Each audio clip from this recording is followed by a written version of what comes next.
ಆತ್ಮೀಯರೇ, ಈ ದಿವಸ ನಮ್ಮ ಏನು ಹರಿಹರದ ತುಂಗಭದ್ರಾ ನದಿಯ ದಡದಲ್ಲಿ ಇಲ್ಲಿರ್ತಕ್ಕಂಥ ಕಸ ಬಟ್ಟೆ ಇರ್ಬೋದು ಎಲ್ಲ ಸ್ವಚ್ಛತೆ ಮಾಡ್ತಕ್ಕಂಥ ಕೆಲಸವನ್ನ ರವಿತೇಜ ಟೆಕ್ಸ್ಟೈಲ್ಸ್ ಅವರು, ಜೊತೆಗೆ ಹಿಮಾಲಯನ್ ಅಡ್ವೆಂಚರ್ ಅವರು, ಮಾನವ ವಿಕಾಸ ಪರಿಷತ್ನವರು, ನಮ್ಮ ಭಾರತೀಯ ಜೈನ ಸಂಘದವರು ಎಲ್ಲ ಸಂಘ ಸಂಸ್ಥೆಯವರು ಸೇರಿ ಆಯೋಜನೆ ಮಾಡಿದ್ದಾರೆ.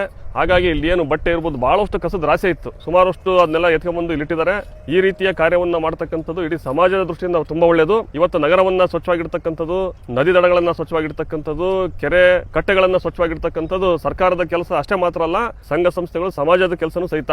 ಇವತ್ತು ಇಡೀ ದೇಶವನ್ನ ನಾವು ಚೆನ್ನಾಗಿಡಬೇಕು, ಇವತ್ತು ನಗರವನ್ನ ಸ್ವಚ್ಛವಾಗಿಡಬೇಕು ಅಂತಂದ್ರೆ ಈ ನಾಗರಿಕರು, ಸಮಾಜದ ಜನರೆಲ್ಲರೂ ಕೈ ಜೋಡಿಸಬೇಕು. ಇವರೆಲ್ಲ ಈ ರೀತಿ ಮಾಡೋದ್ರಿಂದ ಸಮಾಜಕ್ಕೆ ಒಂದು ಮೆಸೇಜ್ ಹೋಗುತ್ತೆ.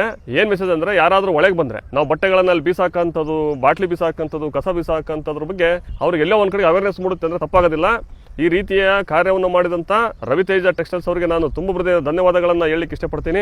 ಅದೇ ರೀತಿ ನಮ್ಮ ಹಿಮಾಲಯನ್ ಅಡ್ವೆಂಚರ್ ನೇಚರ್ ಅಕಾಡೆಮಿ ಇರ್ಬೋದು, ಭಾರತೀಯ ಜೈನ ಸಂಘ ಇರ್ಬೋದು, ಮಾನವೀಯ ವಿಕಾಸ ಪರಿಷತ್ ಇರ್ಬೋದು, ಈ ಸಂಘ ಸಂಸ್ಥೆಗಳ ಜೊತೆಗೆ ದಾವಣಗೆರೆ ಮತ್ತು ಹರಿಹರ ನಗರದ ಎಲ್ಲ ಸಂಘ ಸಂಸ್ಥೆಗಳು ಮುಂದಿನ ದಿವಸದಲ್ಲಿ ದಿನಾಂಕ ಮತ್ತು ಸಮಯವನ್ನು ನಾವು ನಿಗದಿ ಮಾಡ್ತೀವಿ. ಈ ಸಂಸ್ಥೆಯಿಂದ ನೀವೆಲ್ಲರೂ ಬಂದು ಕೈ ಜೋಡಿಸ್ರಿ. ಸಮಾಜವನ್ನ ಕಟ್ತಕ್ಕಂಥ ಕೆಲಸವನ್ನ, ನಮ್ಮ ದೇಶದ ಅಭಿವೃದ್ಧಿ ಮಾಡ್ತಕ್ಕಂಥ ಕೆಲಸಕ್ಕೆ ನಾವೆಲ್ಲರೂ ಸಹಿತ ಕೈ ಜೋಡಿಸೋಣ ಅಂತ ಹೇಳಿ ಮತ್ತೊಮ್ಮೆ ಎಲ್ರಿಗೂ ಧನ್ಯವಾದಗಳನ್ನು ಅರ್ಪಿಸ್ತೀನಿ.